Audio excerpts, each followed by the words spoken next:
கூடியாத்தம் அடுத்த வரதாரெட்டி பள்ளி பஞ்சாயத்து உட்பட்ட பண்டப்பள்ளி, விஎஸ்புரம் உள்ளிட்ட 5க்கும் மேற்பட்ட குக்கிராமங்கள் உள்ளன.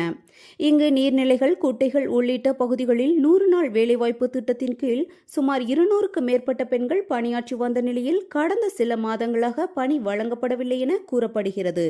இந்நிலையில் அப்பகுதியை சேர்ந்த சுமார் 100க்கும் மேற்பட்ட பெண்கள் குடியாத்தம் ஊராட்சி ஒன்றிய அலுவலகத்தை முற்றுகையிட்டு தர்ணா போராட்டத்தில் ஈடுபட்டனர்.